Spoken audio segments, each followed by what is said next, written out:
Alright, we're back for another short video. So I wanted to talk about the distributor real quick on these old motors. So they live over here on the passenger side of the motor. So this is the front, passenger side over here, halfway down the block.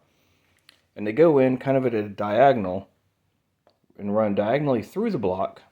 And the base of it connects down here into this area. And we'll get into that in more detail later. But that's what that's for. So the distributor lives over here, and very common to most of these older distributors. It's got a shaft that goes down in there, connects into a slot.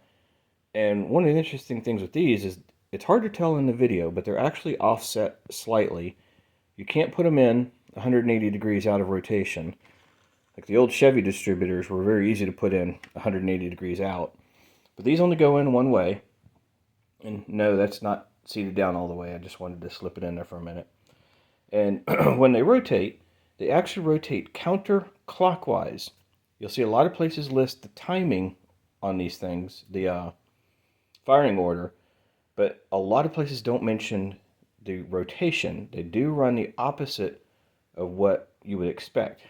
You would expect it to be going this way when it's running, and it doesn't. It actually goes this way. So when you start setting your timing, finding where your number one piston is going to be, and then you count your firing order the other way around, counterclockwise. So this one has the points in it, and it ran pretty well, but we put the electronic ignition module on the one that's in the Jeep, and it runs a little bit better in my opinion. And right next to the distributor, these two studs right here hold the coil. So the coil lives back here towards the firewall right next to the distributor. And then the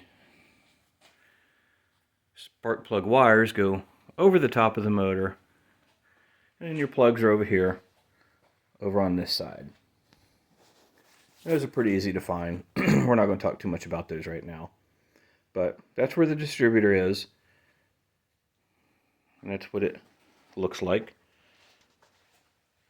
Okay, we're going to close this video out and see if I can get some more of the back side of the motor.